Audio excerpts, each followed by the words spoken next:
सीटें जिस प्रकार से समाजवादी पार्टी अपनी आजमगढ़ और रामपुर हारे बैठी है, उसी तरीके से कांग्रेस अपनी अमेठी सीट हारे बैठी है। क्या देश का नागरिक पूर्ण रूप से जागरूक हो गया है, वो किसी भी इस प्रकार के बेसिरपैर के गठबंधन के पक्ष में नहीं आता है। वो निश्चित रूप से ये जानता है भारतीय जनता पार्टी की विकासवादी सोच है। देखिए, भारतीय जनता पार्टी किसी गणित के आधार पर राजनीति नहीं करती है।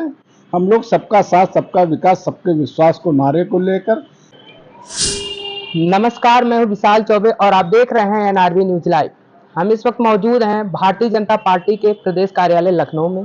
हमारे साथ भारतीय जनता पार्टी के प्रवक्ता मौजूद हैं। इनसे समझेंगे कि क्या भारतीय जनता पार्टी समीकरण अपना रही है। जिस तरीके से लग रहा है विपक्ष गठबंधन की तैयारी में और हर जगह, हर प्रदेश, हर राज्य, हर शहर में जाके चुनाव प्रचार कर रही है। क्या लगता है कि इस बार कोई प्रभाव भारतीय जनता को पड़ेगा? इस पे तमाम सारे सवाल होंगे, इनसे जानेंगे। सर, सीधा सवाल आपसे, भारतीय जनता पार्टी के लिए जो पीडीए यानी पिछड़ा दलित अल्पसंख्यक, उसके लिए लग रहा है कि जो वोटर्स हैं वो लगातार उसके तरफ आकर्षित हो रहे हैं। इसे किस तरीके से देख रहे हैं आप? नहीं, देखिए, भारतीय जनता पार्टी किसी गणित के आधार पर राजनीति नहीं करती है। हम लोग सबका साथ, सबका विकास, सबके विश्वास को नारे को लेकर देश में दोबारा सरकार बनाए हुए हैं। सबका साथ, सबका विकास, सबके विश्वास नारे को लेकर के उत्तर प्रदेश में पॉजिटिव इनकम्बेंसी के साथ हमारी उत्तर प्रदेश में सरकार बनी हुई है। आज की तारीख में जब से सोशल मीडिया एक्टिव हुआ है, जितना हमको जानकारी है, उत्तर प्रदेश के सभी नागरिकों को जानकारी है। वो समय गया जब जातिगत समीकरण बना करके लोग राजनीति किया करते थे।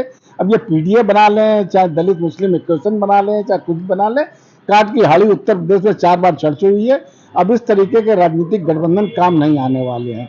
अगर इनके राजनीतिक गठबंधन इस तरह काम आए होते तो ये लोग परंपरागत सीटें, आजमगढ़ तथा रामपुर, जहां मुस्लिम बाहुल्य तथा यादव बाहुल्य सीट है, जहां दोनों जातियां मिला करके लगभग 60-65% वोट हो जाता है, वहां भारतीय जनता पार्टी का अभी उपचुनाव में सांसद चुना गया। इस बात के सीधे सीधे परिप्रेक्ष्य में जानकारी मिलती है, सीधे सीधे ये घोतक है। अब आज की तारीख में उत्तर प्रदेश का नागरिक या देश का नागरिक पूर्ण रूप से जागरूक हो गया है। वो किसी भी इस प्रकार के बेसिरपैर के गठबंधन के पक्ष में नहीं आता है। वो निश्चित रूप से ये जानता है भारतीय जनता पार्टी की विकासवादी सोच है।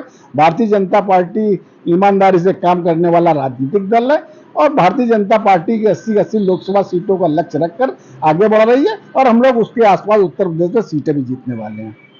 अगर कांग्रेस पार्टी की बात करें तो राहुल गांधी लगातार जनता के बीच जा रहे हैं, खासकर किसानों के बीच जा रहे हैं। लगातार किसानों के साथ खेत में रोपाई कर रहे हैं, किसानों को आकर्षित कर रहे हैं। इस पे क्या लगता है, क्या कोई प्रभाव पड़ेगा इस बार? किसान कांग्रेस पार्टी की तरफ भागेगी भारतीय जनता पार्टी को छोड़कर? नहीं, सवाल ही नहीं उठता। चाहे कांग्रेस पार्टी हो या समाजवादी पार्टी हो या अन्य कोई राजनीतिक दल हो, उत्तर प्रदेश की जनता इनको सिरे से नकार चुकी है। अगर ये कांग्रेस पार्टी अपनी परंपरागत सीटें, जिस प्रकार से समाजवादी पार्टी अपनी आजमगढ़ और रामपुर हारे बैठी है, उसी तरीके से कांग्रेस अपनी अमेठी सीट हारे बैठी है। अमेठी में ये अपनी परंपरागत, अमेठी और रायबरेली 2 सीटें ऐसी थी जो आज तक कांग्रेस पार्टी नहीं हारी थी। आज की तारीख में सीधे दिखाई पड़ रहा है वो अमेठी में हार गए और उसके बाद ये राहुल गांधी वायनाड से चुनाव लड़ते हैं और उत्तर प्रदेश बिल्कुल छोड़ चुके हैं। तो निश्चित रूप से आज की तारीख में उत्तर प्रदेश में कांग्रेस पार्टी की 1 लोकसभा सीट, समाजवादी पार्टी की 2 लोकसभा सीट, ये लोग बिल्कुल हाशिए पर हैं। उत्तर प्रदेश की जनता इन दोनों राजनीतिक दलों को बिल्कुल सिरे से नकार चुकी है। इस लोकसभा चुनाव में 2 इनकी कुल मिलाकर जमा 3 सीटें हैं, वो भी ये लोग हारने वाले हैं। उत्तर प्रदेश की जनता इनको बाहर का रास्ता दिखाएगी। तो ये थे राघवेंद्र सिंह, जिन्होंने ये बताया कि कांग्रेस पार्टी से इस बार बिल्कुल भी प्रदेश में खाता नहीं खुलेगा। उत्तर प्रदेश की जनता लगातार इनको प्रदेश से नकार चुकी है। ऐसी तमाम खबरें हम आप तक लाते रहेंगे। देखते रहिए एनआरबी न्यूज लाइव। धन्यवाद।